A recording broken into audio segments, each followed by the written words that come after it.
Hello नमस्कार दोस्तों, आप सभी कैसे हैं। आप सभी का आपके अपने यूट्यूब चैनल अनूप स्टडी जी के 2.0 क्लासेस पर स्वागत है। मैं आज आप सभी लोगों को क्लास 10th यानी मैथ आप सभी लोगों को बताऊंगा कि कुछ महत्वपूर्ण क्वेश्चन। ये जो महत्वपूर्ण क्वेश्चन है ये मेरा चैप्टर 3 यानी आप लोगों को पता होना चाहिए। ये जो मेरा क्वेश्चन दो आज की वीडियो में आप सभी लोग ऐसे दो क्वेश्चन सीखेंगे जो बोर्ड परीक्षा में आप सभी लोगों को 100% देखने को मिलेंगे। ये मैं नहीं कहता हूँ क्योंकि ये आप सभी लोगों के 2000 देखिएगा 19 AY पेपर में आया हुआ है और 2022 VH में आया हुआ है। तो ये आप सभी लोगों को हो सकता है कि 2023 में ये आप सभी लोगों को 100% देखने को मिलेंगे। तो आप सभी लोग इन क्वेश्चन को हल्के में ना लें। तो चलिए आप सभी लोगों का टाइम ना बर्बाद करते हुए आप सभी लोग यदि हमारे चैनल पर नए आए हैं तो वीडियो को पूरी देखिएगा प्लीज़। यदि समझ में आए तो हमारे चैनल को ज़रूर सब्सक्राइब करें और यदि समझ में ना आए तो कोई बात नहीं है, आप सभी लोग आज की वीडियो पूरी ज़रूर देखिएगा। यदि आ ही गए हो तो आप सभी लोग हमारी वीडियो को पूरी देख लीजिए, हो सकता है आपका कुछ फ़ायदा हो जाए। तो चलिए ये क्वेश्चन मेरा है, कह रहा है कि निम्नलिखित रैखिक समीकरण युग्म को हल करो। तो आप सभी लोगों को ये पता होगा कि रैखिक समीकरण किसे कहते हैं। जैसे कि मैंने वीडियो में बताया भी है कि एक सीधी रेखा खींचने के लिए जो समीकरण दिया जाता है उसे हम रैखिक समीकरण कहते हैं। जैसे मान लीजिए मुझे एक स्ट्रेट लाइन खींचनी है और इसके लिए जो मुझे समीकरण दिया गया होगा यानी x+y=4, इसी प्रकार से दो समीकरण दिए जाते हैं। तो यदि ये समीकरण दिए हैं और उससे सिद्ध होता है कि एक सीधी लाइन खींची जा सकती है तो उसे हम लोग रैखिक समीकरण कहते हैं। तो ये आप सभी लोग अब समझ गए होंगे कि रैखिक समीकरण क्या होता है।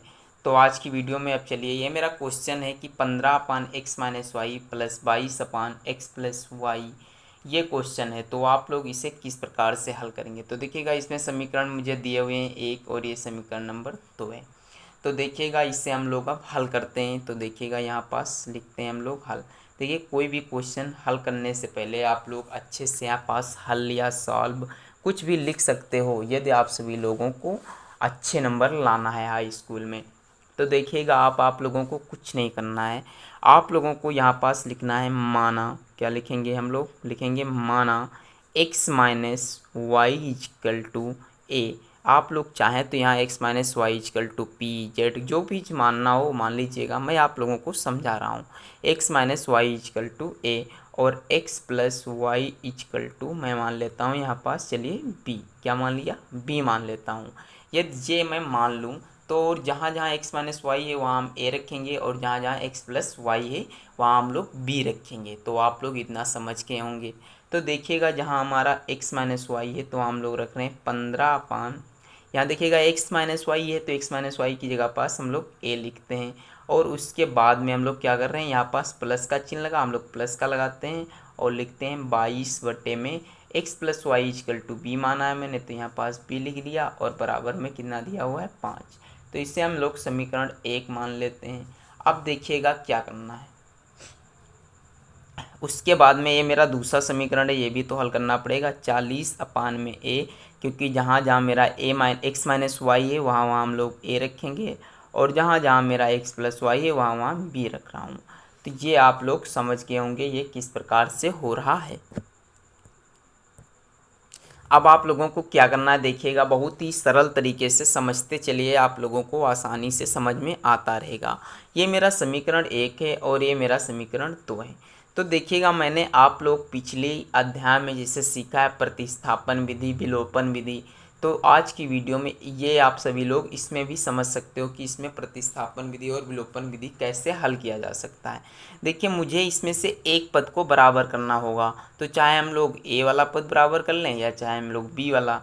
तो चलिए मैं यहाँ पर लिखता हूँ समीकरण, क्या लिख रहा हूँ, समीकरण 1 में 5 से गुणा करने पर, कितने से, 5 से गुणा करने पर, और समीकरण 2 में यहाँ पास आप लोग लिख लीजिएगा समीकरण 2 में कितने से मैं लोग गुणा करता हूँ, 2 से गुणा करने पर, ये आप लोग लिख लीजिएगा। और उससे गुणा करके उसके बाद में यहाँ पर लिख लीजिएगा घटाने पर, यानी गुणा करने के बाद हम लोग क्या करेंगे, इससे घटाएंगे। तो देखिए मैं जब समीकरण 1 में 5 से गुणा करूँगा यानी 5 की गुणा 1 में करूँगा तो 15 × 5 कितना होता है 75 और बट्टे में आ जाएगा a। प्लस 22×5 110 होता है। 110/b आ जाएगा, बराबर में कितना आ जाएगा 13। अब देखिएगा इससे समीकरण नंबर कुछ भी मान लीजिए, चलिए ये आप लोग इसे ऐसे ही रहने दीजिए। उसके बाद में देखिएगा 40, ये जो समीकरण 2 है इसमें जब हम लोग यानी इसमें 2 से गुणा करेंगे तो 40 दूनी कितना हो जाएगा 80 हो जाएगा। कितना हो जाएगा 80 हो रहा है यहाँ पास ना, हाँ तो 80/a हो जाएगा। और प्लस 55 दूनी कितना हो जाएगा 110/b। और बराबर यहाँ पास मैंने कुछ गलती कर दी है, यहाँ देखिएगा 13 की गुणा जब यहाँ 5 होगा, 13 नहीं होगा, हाँ 5 है, तो 5 की गुणा जब 5 से करेंगे तो 25 आएगा। और 13 की गुणा जब 5 से करेंगे तो 2 से करेंगे तो 26 आ रहा है। ये गलत हो गया दोनों पर, हाँ चलिए ऐसे ही हुआ। अब देखिएगा ये बहुत ही सरल तरीके से मैंने लिखा है कि इससे क्या करेंगे यहाँ पास घटाने पर, तो जहाँ जहाँ प्लस है वहाँ वहाँ माइनस हम लोग कर देते हैं।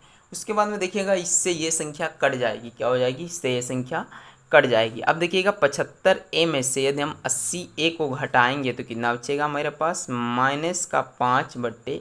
कितना बचेगा -5/a। और 25 से 26 घटेगा तो मेरा बचेगा -1। अब यहाँ से यदि हम a की वैल्यू प्राप्त करना चाहें तो देखिए कितना ही आसान हो गया। यदि हम a की वैल्यू इसकी प्राप्त करनी चाहें तो यहाँ पास यदि हम 1 मान लें तो ये यहाँ 13 गुणा हो जाएगी। ये 13 गुणा करेंगे तो माइनस का a इक्वल टू -5 आ रहा है। कितना आ रहा है -a इक्वल टू -5। तो 1 माइनस से 1 माइनस कट जाएगा तो a इक्वल टू मेरा 5 आ गया। कितना आ गया a इक्वल टू 5। अब आगे की गाथा आप सभी लोग जानते हो, आई होप, या नहीं जानते हो तब भी कोई भी बात नहीं है, अब आप लोगों को समझा रहा हूँ मैं। यहाँ पास ये देखिए जो a का मान आया हो कितना है 5, और मैंने यहाँ पास a किसको माना था देख लीजिएगा, मैंने a x माइनस वाई को माना था। तो यहाँ पर जो मेरे ये वैल्यू आई है वो किसकी आई है x minus Y equal to कितनी आई है 5। यानी जो ये वैल्यू आई है वो कितने की आई है x minus Y equal to 5। देखिए अब हमें आप लोगों को बता दिया कि मुझे x माइनस वाई की वैल्यू प्राप्त हो गई है। अब मुझे x प्लस वाई की भी वैल्यू प्राप्त करनी है, तो उसके लिए हम लोग समीकरण 1 में 40 से तथा समीकरण 2 में 15 का गुणा करते हैं।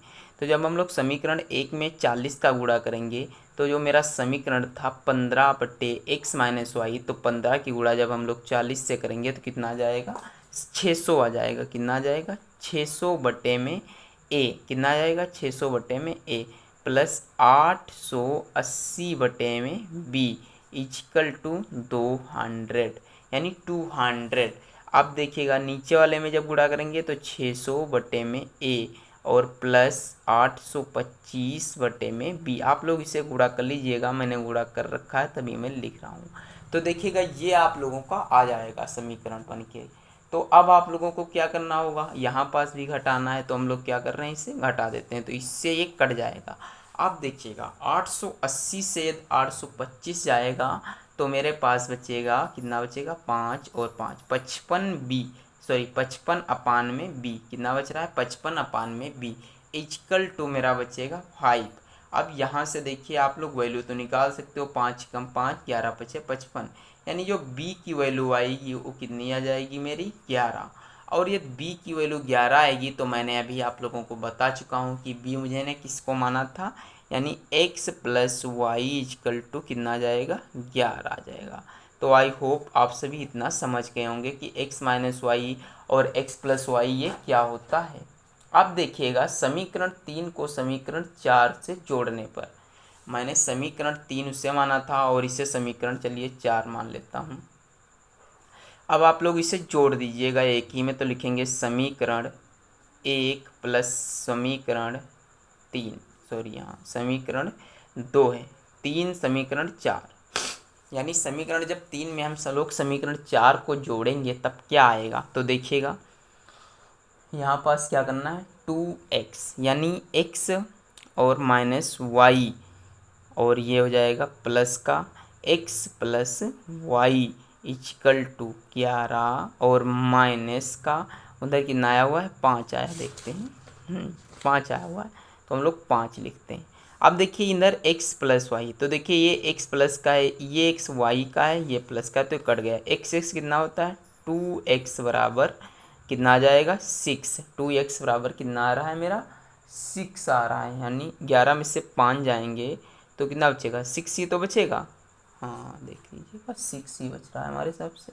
हाँ तो देखिएगा यहाँ से यदि हम x की वैल्यू प्राप्त करेंगे तो x बराबर 6/2 यानी 2 3 6, तो x की वैल्यू कितनी प्राप्त होगी, 3 प्राप्त हो रही है।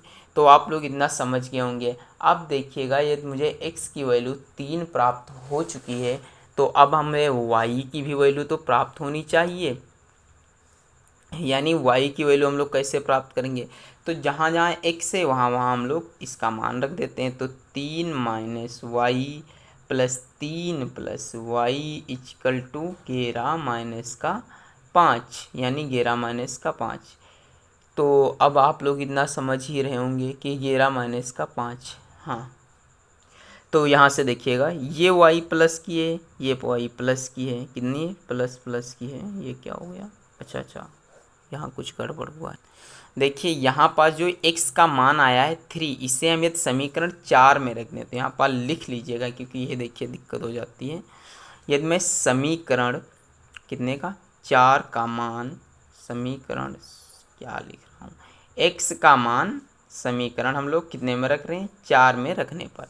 तो समीकरण 4 है जो मेरा, वो कितना है, x plus Y equal to कितना है, x plus Y equal to 11, कितना है 11। तो x का मान कितना है मेरा, 3 आया हुआ है, प्लस y का मान मुझे पता करना है तो 11 आ जाएगा। तो y का मान जो मेरे प्राप्त होगा वो 11 माइनस का 3 बराबर में 8। तो इस प्रकार से आपका ये क्वेश्चन लग गया। देखिए ये क्वेश्चन थोड़ा हो सकता है लेंथी, बट आप समझ जाएंगे तो बहुत ही सरल है। तो देखिएगा x की वैल्यू मुझे 3 और y की वैल्यू मुझे 8 मिली है। तो आई होप आप सभी लोगों को ये क्वेश्चन समझ में आ गया होगा। और ये क्वेश्चन समझ में आ गया तो आप सभी लोग हमारी वीडियो को लाइक ज़रूर करें और चैनल पर सब्सक्राइब कर लें, ताकि आप सभी लोगों को फ्यूचर में या भविष्य में यदि मैं कोई भी वीडियो बनाऊंगा तो सबसे पहले आप सभी को देखने को मिलेंगी। तब तक के लिए जय हिंद, जय भारत, मस्त रहें और आप सभी लोग अच्छे से तैयारी करें। जय हिंद, जय भारत।